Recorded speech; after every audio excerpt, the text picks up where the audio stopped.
Bonjour à tous, ravi de vous retrouver pour Afrique Hebdo. Le changement climatique pourrait provoquer l'émergence de nouveaux virus mortels pour l'homme. Au Sénégal, les scientifiques se préparent à faire face à cette nouvelle menace.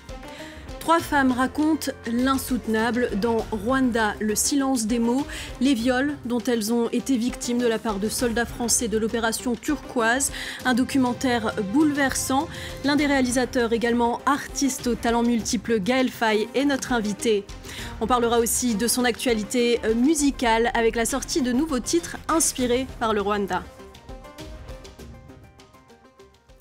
Avant même la pandémie de Covid-19, des scientifiques sonnaient l'alarme. De nouvelles maladies infectieuses pourraient voir le jour à cause du dérèglement climatique. Selon une étude publiée fin avril, l'Afrique est particulièrement exposée. La dengue, par exemple, n'existait qu'en Asie et en Amérique avant de devenir endémique sur le continent. À Dakar, des experts tentent de trouver des solutions. Les explications de notre correspondante Sarah Sako. Le département des maladies infectieuses de cet hôpital dakarois est l'un des plus importants du continent. Il traite de plus en plus de cas de dengue, un virus encore extrêmement rare il y a quelques années. Pour établir un diagnostic, il faut avant tout réaliser un test sanguin. Les échantillons sont envoyés à l'Institut Pasteur de Dakar qui les analyse. Le directeur de l'établissement s'inquiète de l'impact du changement climatique sur la santé publique. L'augmentation de la pluviométrie et des températures allonge la durée de vie des moustiques, vecteurs de maladies. Résultat, les risques de transmission sont plus importants. Un phénomène qui ne fait que commencer selon lui. Si les tendances se confirment, il va faire que des maladies qui étaient beaucoup plus présentes en forêt vont se retrouver au niveau urbain. Et ça veut dire qu'on a besoin de repenser toute la dynamique de contrôle de ces maladies-là. Le docteur Moussa Diagne a découvert une nouvelle maladie au cours de ses recherches. Son équipe réalise des centaines de tests par jour et espère mettre bientôt au point de nouveaux traitements.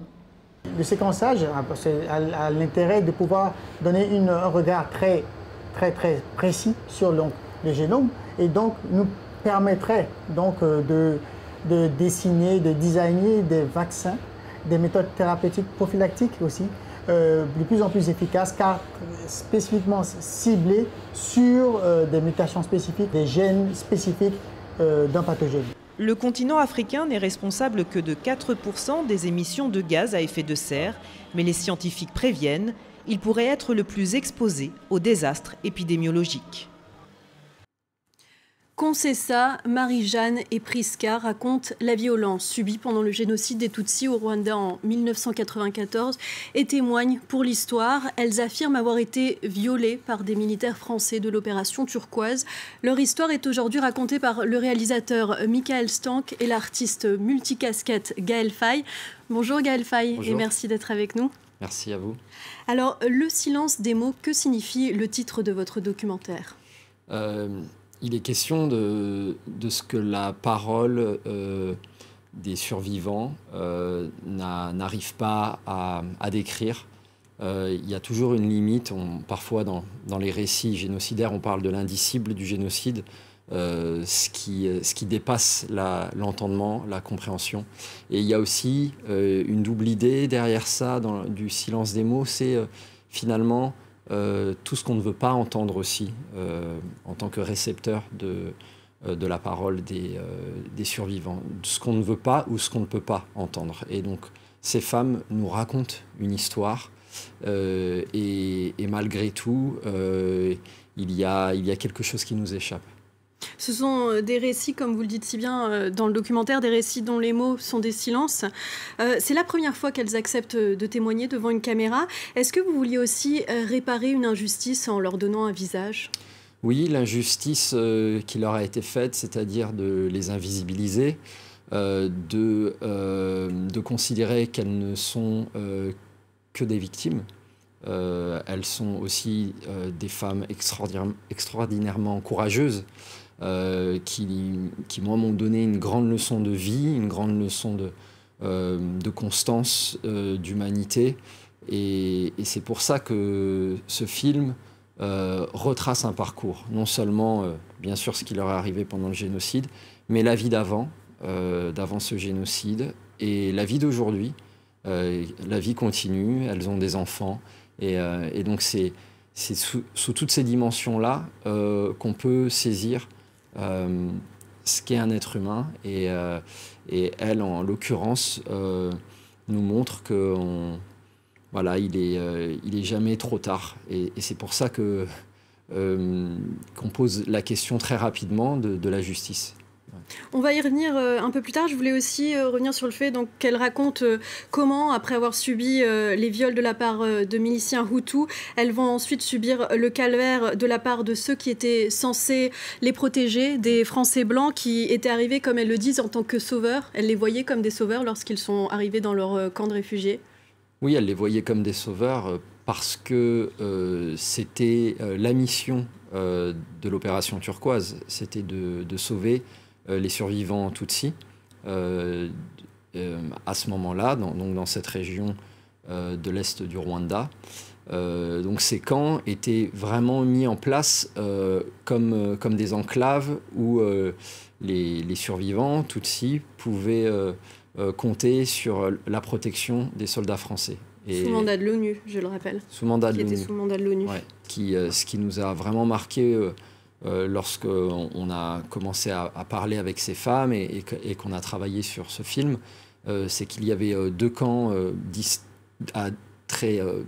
y a 80 km de distance entre le camp de Nyalushishi et le camp de Murambi.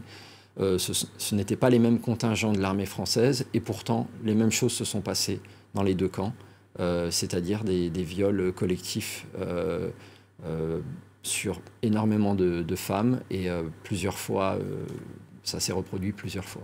Oui, parce que ce sont 3 femmes qui témoignent devant votre caméra, mais en fait, il y aurait beaucoup plus de victimes. Oui, il y a eu 6 plaintes, donc 6 plaignantes. Il y en a 3 qui ont eu ce courage de parler face caméra, mais elles parlent de beaucoup plus de femmes. Donc il y aurait matière aussi à entendre d'autres paroles.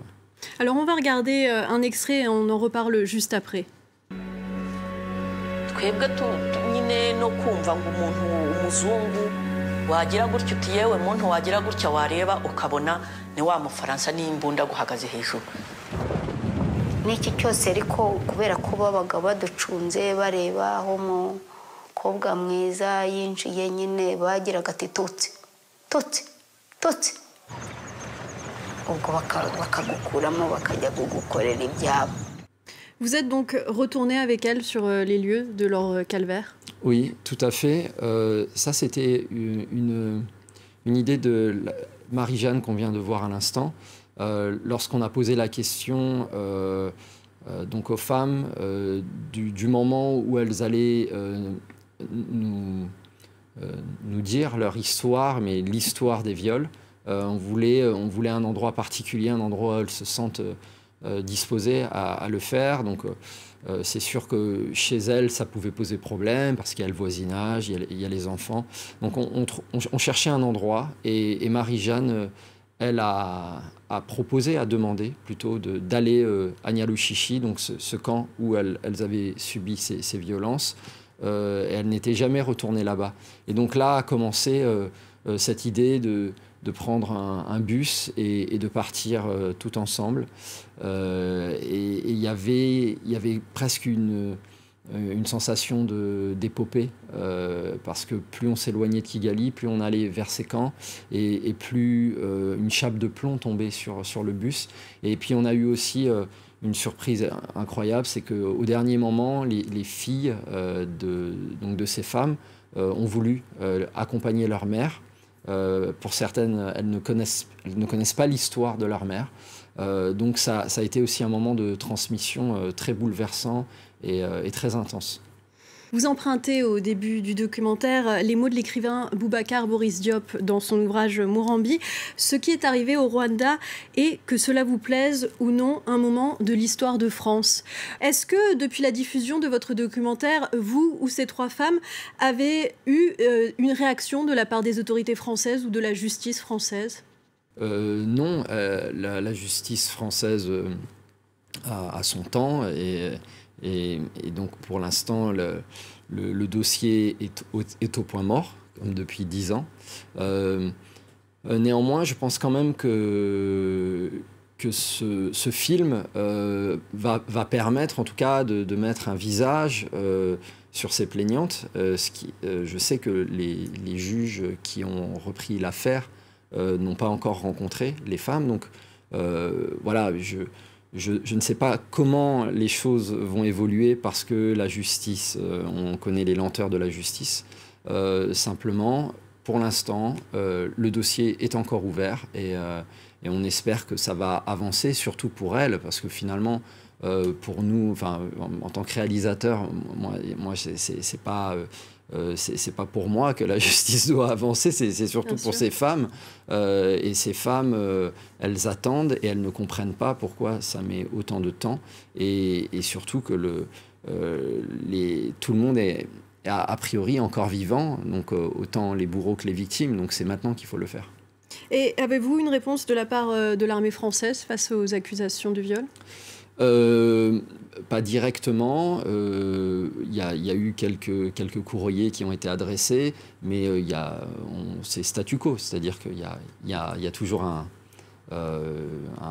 déni ou une non-reconnaissance, ou en tout cas, voilà, l'armée française a une ligne qui est de dire que cela ne s'est pas passé. Donc c'est sûr que dans ce jeu-là, tant qu'il n'y a pas de justice, c'est un dialogue de sourds. Un documentaire dur et touchant, mais aussi nécessaire à voir sur le site d'Arte et également à l'antenne le 20 août prochain.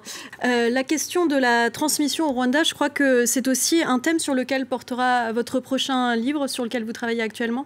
Oui, exactement, sur mon roman.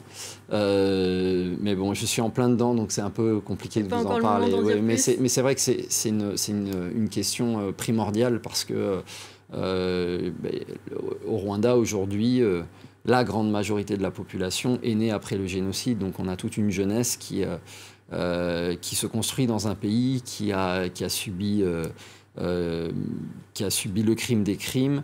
Et dans chaque famille, il y a chacun a son histoire et il y a souvent des transmissions qui se font de façon très compliquée, très complexe. Il n'y a qu'à voir le film Le silence des mots pour qu'on voit comment les enfants et les parents ont du mal à discuter.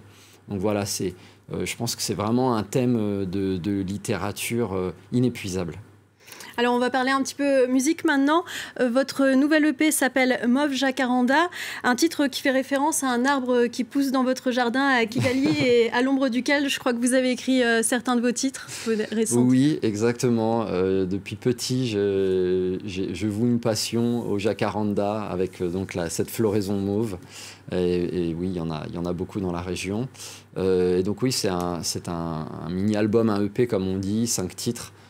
Qui a été enregistré au printemps dernier à Kigali, entre Kigali et Paris. Voilà, et donc ça raconte sous forme de...